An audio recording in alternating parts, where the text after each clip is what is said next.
Professor Vall for this kind presentation. Good morning, dear colleagues. For me, it's a pleasure to be here sharing my experience with all of you. First, I want to thank Professor Vall for inviting me to share with you my experience in contrast-enhanced ultrasound in thyroid interventional procedures. Clinical applications of ultrasound started in the 50s, but soon they had contrast with air agitated with saline, but these bubbles were so large and they didn't cross the pulmonary barrier, and it was only useful for cardiological applications. It's not until this change of millennium that we have contrast for ultrasound. Here in the north of Italy, they created small microbubbles with a stabilized membrane less than 10 microns that cross the lung barrier. First, they wanted to increase the signal of the Doppler signal, but it didn't work. Suddenly, in the second generation, they changed his goal and they obtained an image directly from these microbubbles. To avoid to destroy bubbles, we use a low mechanical index. When these microbubbles are exposed to this low mechanical index, they have an harmonic response. They react, they resonate exactly like a bell. The second harmonic is the largest from all the harmonics, and his frequency is twice that the fundamental frequency.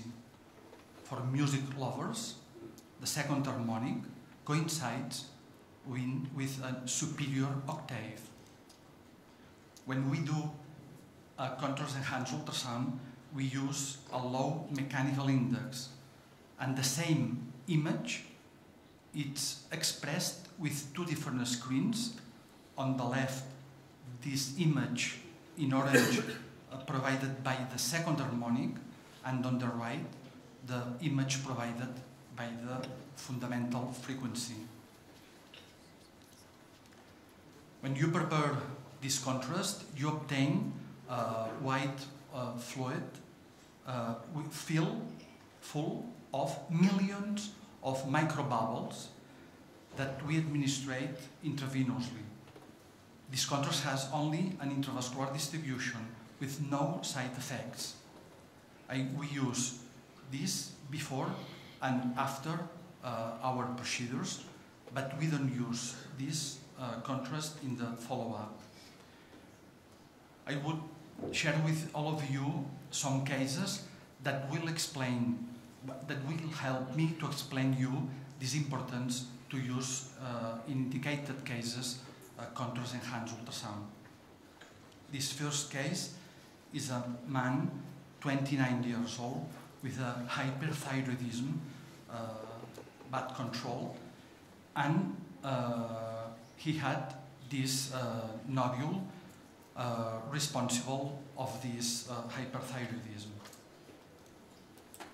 With Doppler, it's difficult to see the vascularization inside this septa, but with CEUS, you can see this uptake of contrast for all this septa. We decided to treat with an alcoholization, but using the moving shock technique. First, we administrate local anesthesia until the capsule, and after the needle to introduce the alcohol. But first we aspirate, and after we inject the alcohol, as you can see as this white blurred image. We pull back the needle, we aspirate, and we inject alcohol, and we repeat this in all the whole nodule. At the end, we have a whole distribution of this of alcohol, and we replace this fluid compartment with alcohol. At the end of this procedure, we can see that there is a significant decrease of uptake of contrast, and 2 weeks after, we have a patient felt very well, blood analysis were perfect, and the size of this nodule had a volume reduction ratio of 50%, and the fluid component was reduced. It's difficult with B-mode to distinguish at this moment the necrotic areas from the viable tissue, and Doppler helps us with these vessels inside in the periphery. But CEUS, 2 weeks after this alcoholization, using the moving shot technique, you can see this irregular uptake of contrast in the marginal part of this nodule and this avascular area in the center. We decided to treat at this moment with radiofrequency ablation, and we administrate another time CEUS with a clearly seen a decrease of this avascular area in the center. We treat with radiofrequency, and at the end we can see this complete ablation. This is another case of a large nodule in a 71-year-old woman, predominantly cystic with this thin septa inside. We treated with alcoholization using this moving shot technique, and at 8 months after this moving shot technique, with alcohol, we had important reduction with a volume reduction ratio of 42%.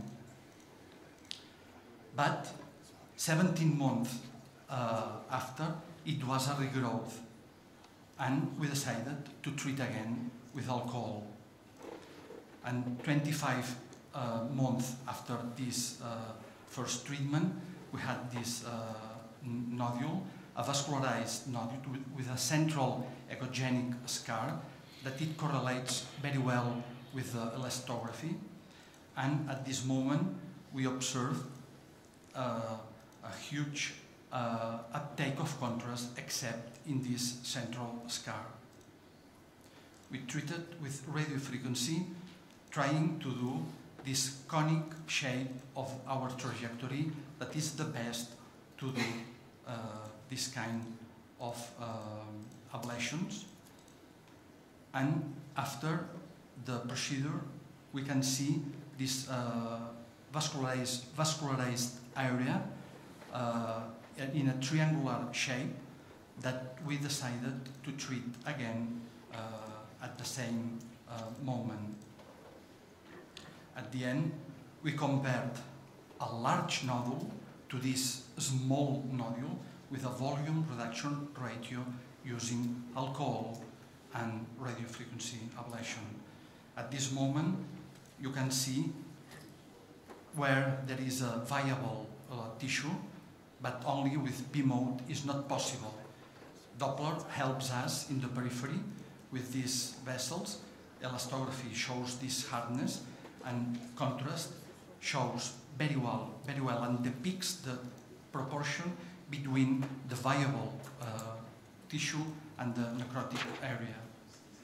This is another patient with a micropapillary carcinoma, a 71-year-old woman that more than 2 years ago had a breast tumor with a diffuse hepatic metastasis. He had a very good results with chemotherapy and immunotherapy, except these two subcapsular metastases. I treated with radiofrequency, and this patient was no evidence of disease for more than 2 years, except this uptake of glucose in the left lobe. This is the lesion with an annular calcification inside, and Doppler in the periphery, hardness in the center, and of course the diagnosis was Bethesda 5. With CEUS we observed a diffuse uptake of contrast, and we decided to treat with radiofrequency. First, we administrate local anesthesia, and we perform this hydrodissection. Notice that if we add some pressure, we can separate these different structures. I'm sure that now you are thinking that this path of the needle is not a correct way. But don't be afraid, don't worry, because I used the pivot point technique, because we made the tip of the needle pivot at the lower part of this lesion, and we slightly lift the needle, just reach the correct angle. When the needle is attached into this nodule, we can move slightly, and we can separate from these anterior cervical muscles. We started the radiofrequency ablation, and at the end we had a scary situation. But at this moment we reacted injecting cold saline, and fortunately 1 hour after she recuperated his voice. No Doppler inside, and CEUS depicts very well this rounded shape that includes this tumor. 3 months after, we had another scary situation, because we had this hypoechogenic area surrounding this nodule. We thought that perhaps it was a tumor spreading. We don't know the genetic component of this nodule. And perhaps it was spreading, or ischemia, or inflammatory reaction. She had a lymph node, hypervascularized lymph node, and CEUS depicts very well this vascular lesion, but in the periphery, this washout in this hypoechogenic area. We did a punction, and we can demonstrate that it was an inflammatory reaction. Recently, this patient had this PET with no uptake of glucose. This is another patient, 74-year-old woman with a long history of lymphadenectomy, and this year she had lymph nodes in the neck, and we decided to treat with radiofrequency ablation. This lymph node had a significant uptake of contrast with a washout, and we decided to treat with radiofrequency, but first we administered local anesthesia, and we made this hydrodissection around this lymph node. We did the ablation, and after that we use CEUS to confirm our ablation. And you can see here this peripheral part with uptake of contrast, and of course we retreated this patient.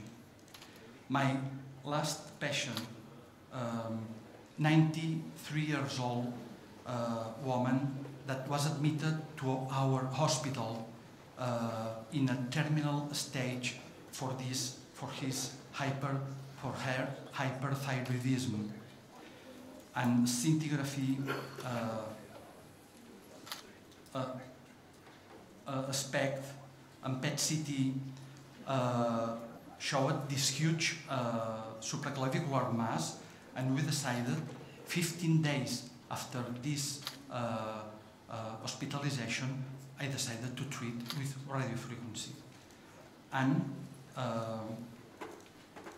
you can see this uptake of contrast the treatment with a very good calorific response. At the end, no Doppler inside, but in the periphery, it was a small uptake of contours near the carotid artery. We decided to treat this area at this moment, and I was very happy. 3 days after, patient felt very well and calcium normalized. But 3 months later, symptoms reappeared, and we decided to treat again. In this case, you can see in the center these white dots that corresponds to the first treatment with this equidistant position. In the periphery, you can see some vessels in the periphery, and CEUS showed perfectly and depicts this uptake of contours in the periphery. We retreated again, and we had a scary situation because we produced a permanent recurrent paralysis. 3 months after the second ablation, symptoms reappeared, and we decided to retreat again to offer this high quality of life that we offer during all of this time. And at the end, we had a very good local control of this lesion.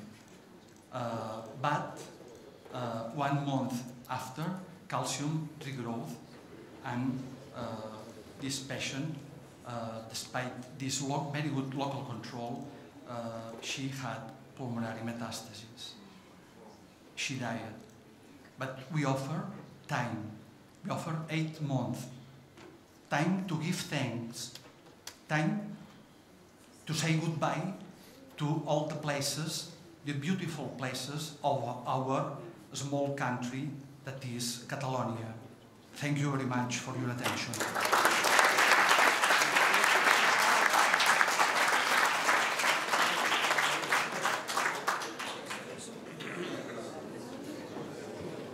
We have time for, with 2 minutes, questions for Xavier. Hi, good morning. Excellent presentation, Xavier. My name is Pablo Moreno from Barcelona, and I'm quite impressed about the last case you have presented, the woman with the parathyroid carcinoma. However, I'm not sure the eligibility of these patients for RFA, just because for us, the surgeons, we know that sometimes when the parathyroid gland breaks along the surgery, or there could be what we call parathyromatosis. So I'm afraid that when you put the needle inside the tumor and you come out and come in again, you have a high risk of spreading the tumor locally. Thank you. Yes. It was our doubt to, when we did this procedure, if we increase the spreading, but patient felt very well. He was in a terminal state, and we decided to treat, to offer this great quality of life in his last 8 months of his life. We had a very good local control, but really it appears a lymph node in the last month, and to this pulmonary metastasis that died this patient. I think the question was relevant. However, for the physicians who are taking care of a terminal patient, the decision is always difficult, and they made the choice to be less invasive, do something for the patient who is terminal, and probably we would have even maybe admitted that patient to hospice care rather than do anything. But I think it was appropriate. I think you did the right thing. You did your best to salvage. This patient was not candidate to surgery because he had a cardiac aortic valve stenosis. and he was not a candidate for surgery.